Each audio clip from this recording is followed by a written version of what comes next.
Hey guys, this is Canfrey15 and I'm back at it with another video for you guys. We are back with the Quintessential Quintuplets Season 2. And today's episode was actually a pretty good episode. You would think this series, and it's funny because when I first watched it way back in Season 1, when I caught up at the time, you know, I would think like, oh, this show is probably gonna be your typical harem type of anime. Not saying that it isn't like a harem type of anime. It's like one main male character with five sisters. But they really do have some like character building moments and character development moments for each of the individual sisters, as well as Futaro, our main character too. And I really do like it. This week we kind of got focused on Nino and Itsuki. Morely Itsuki, and it seems like I'm guessing next week is gonna focus more on Nino. But it was a good episode. I enjoyed myself watching it. I had a lot of freaking laughs, especially with the faces Futaro was making. Especially like that one face. One of the faces he made towards Itsuki, you know, not only at the freaking wooden, I guess, bridge area slash the when he first popped up into his house and saw that Itsuki was just chilling, he was like, what the hell? Which was freaking hilarious. But I actually forgot to mention one thing about, last week. The animation, the art style, it changed. Honestly, to me, it looks fine. Like, it doesn't really bother me. Apparently a lot of people were like, why they changed it? We can't get them thick dyes like we used to, but hey, it is what it is. I still think the animation still looks pretty good for what it's worth. I think the reason why they changed it, I guess, to make the facial expressions, I guess, much more, entertaining. But the animation doesn't bother me. It's like, okay, yeah, new animation style. It's kind of like middle tier type of animation. It's not the best and it's not the, worst, but it's in the middle. I'll take it. That's one thing I forgot to mention last week, so my bad. And then the opening and the ending, I like both of them. They're fine. I don't know if it's something that I would play over and over in my freaking car again, but who knows? Maybe if I listen to it enough, maybe I'll get used to it. But anyways, we're here to talk about the Quintessential Quintuplets Season 2, Episode 2. So anyways, we start the episode off, and we find out that there is a week before finals, and essentially we get kind of a quick rundown. First, we find out that the sisters averaged 20% on the first test, but got raised like 6% on the midterm. So he's trying to make sure that the sisters freaking study, hard because their final is coming up and stuff like that. So in the meantime, you have like Futaro like essentially staying up all night long, and by the time the next day passes, Itsuki is wondering why he's so freaking late, only to realize this dude's like literally passed out in the front of their dang door because he was that exhausted doing all this work and stuff like that. All these problem sheets for them to be ready. And Itsuki actually sees this, and she's actually taken aback because she sees how much he did for them and stuff like that, and she's shocked. And essentially he also goes into mentally like, look, I'm just doing all this work so I can set a good example for you guys, so you guys can study and actually do the work and take the time to do all of this that I'm here to do, tutor you guys and stuff like that. So it makes Itsuki, I guess you can say, get more respect for Futaro in the aspect of what he's doing, and actually she's inspired, and it seems like she wants to take this definitely seriously because of that. Now, as he walks in, he sees Miko and Nino end up getting into fight over the TV, and then it later goes on into the work where they're just arguing about a bunch of other stuff, and to the point where, it's funny because in this whole thing, Yotsuba and Ichika are trying to give Futaro like these things to do, like these ideas to get them back on pace, but he's acting like honestly as stiff as a robot, and it's so freaking funny. Like, you have one part where Nino's calling him creepy, and then Miko's like, he's not being creepy because we know Miku likes Futaro romantically and stuff like that. Now Ichika also does make a mention that Nino is the most sensitive sister out of the five, so Yeah, now this is when things get to a crazy type of place where the story or where the plot line kind of makes it the main plot line here, and it gets to a point where Nino and Miku eventually get so upset with each other. Nino's like, okay, screw this, I'm going up to my room to do all this damn work and stuff like that. So what happens next is first Futaro goes up after her. And he's like, come on, just, calm down. I know tensions are high. Just calm down, stay here, do the work with the other sisters. Listen, and stuff like that. And, next thing you know, you have Miku come up and be like, listen to Futaro. Just apologize because you did all this hard work. And, we should not put this hard work to waste. But, Nino kind of takes things a little bit too far. By one saying like, why do you take his side? Now you're taking his side of the whole equation and stuff like that instead of my side. And then she actually rips up one of the freaking papers, one of the little test papers or the problem, solving papers that they were doing. And Miku obviously gets upset because, again, like I said, she takes offense to this because she likes Futaro, and obviously she knew that Futaro worked his butt off to do this. But Itsuki knows more to the fact that this dude literally stayed up like damn near all night long to make a stack worth of problem solving questions for us to do, and you're just gonna freaking rip the dang paper in his face like that. So she gets up there, what is it? I'm sorry for that.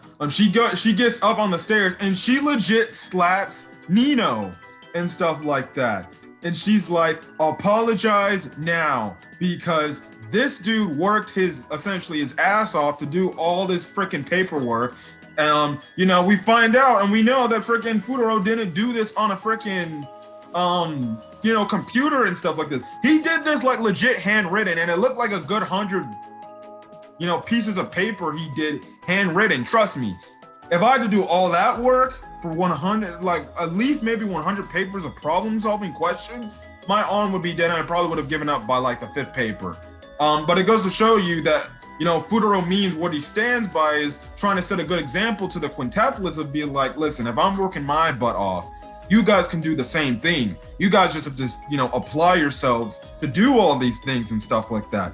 And Itsuki, she sees what Nino did and she takes that as a disrespectful way for the hard work Futaro's doing for them. And she's like, bro, he's literally doing all this for us. Like, come on, wake up and stuff like that. But then that's when Nino actually, slaps her back and she's like, bitch, please. Why do you take his side all of a sudden and stuff like that? And, she's like, bro, we did our own things before he even came up in here. And now you're gonna freaking take his side and stuff like that. He's not even our family. So what the heck are you talking about? She ends up saying like, listen, I'm done with this. Screw this. I'm moving out. I'm questioning, like, first things first, how old are you, Nino? Aren't you like 17 or something like that? I'm like, first, you're too young to be moving out. But then again, they're a rich family, so what do I expect? Now, Itsuki says that's not a good idea because that's not what mother would want and stuff like that. And essentially Nino kind of replies kind of rudely by saying, stop trying to be, our mom's replacement and stuff like that, which becomes the feature of this freaking episode and stuff like that. Eventually it gets to a point where Itsuki gets heated and she's like, then I'm moving out too. So then we find out the next day that they bothly didn't go back home. They literally both equally got up and moved out of their own freaking houses. And I'm like, what the hell is going on here? Hold on a quick second, guys. Okay, back from that quick interruption. But yeah, they're both moved out. Futaro got in connection with Ichika, Miku, and Yotsuba, and she's like they're trying to find out where they all been. They can't look for them and stuff like that. And the funny thing is when they did get in contact with them, they weren't budging. They were like, we're not coming home because they saw it as a sign of, that the fact that they would lose and stuff like that. Now, because they can't do their own thing, Ichika's off doing her work, and then Yotsuba's off doing something else, which we later find out. And it leaves Miku and Futaro to look for the sisters. They have trouble looking for the sisters because they're both like the weakest members in the group and stuff like that because they don't go out and stuff like that. But eventually, Miku asks the crowd if, or like an old lady, a middle-aged woman, like if she's seen a girl that looks like her. And we find out that Nino is at this freaking hotel, like this rich, spoiled hotel. They eventually go up there, and she doesn't like the fact that they're there. So then she's like, you know what? Get the hell out of here. There's no way you can convince me to go back home. And she says pretty harshly, again, another harsh statement from Nino, the fact that she says she doesn't like the fact that Futaro got into the sisters' lives and essentially changed their lives in a way. And it's like, well, I'm like, come on.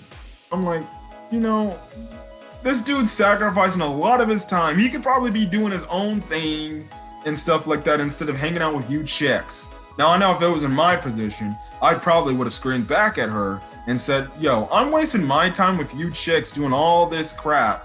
And I'm just being a nice guy trying to help you guys. And you guys are just pushing me away.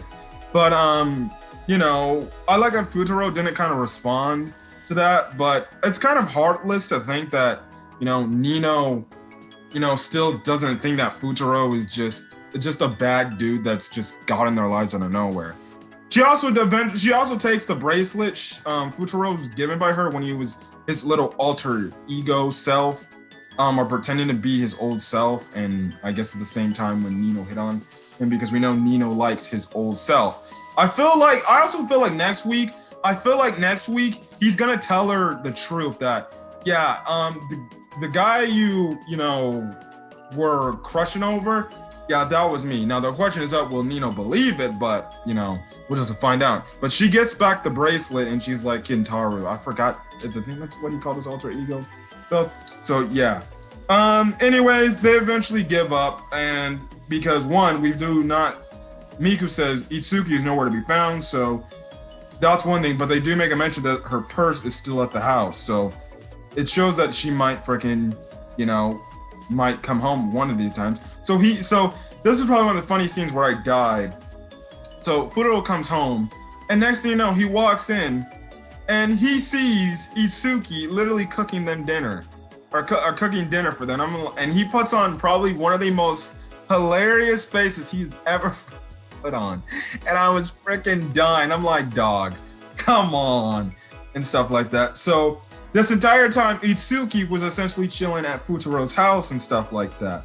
So, after, she takes her little bath or shower, they kind of talk a bit, but then Futaro realizes, oh, wait, Dad's leaving for work tonight. And they end up, his younger sister, Futaro's younger sister, who's sleeping in the middle between Futaro and Itsuki, they're all sleeping together in the same bed. And eventually, Itsuki and Futaro, because Itsuki has something to tell Futaro, they go out for a quick little walk and stuff like that. Now Futaro actually tells Itsuki, like, yo, why do you not want to go home yet? And stuff like that. Now, Itsuki says, like, I'm not going home till Nino friggin' apologizes. Which goes to show that, Itsuki still has that vendetta. Even though it's not right that she doesn't want to go home, I do understand where her heart lies. Like, it's in a very generous, nice place because she still feels like Futaro did all this nice things for them and stuff like that. And she feels like her sister should take the initiative in apologizing to him for that. Now, we do get some backstory about the Quintuplets.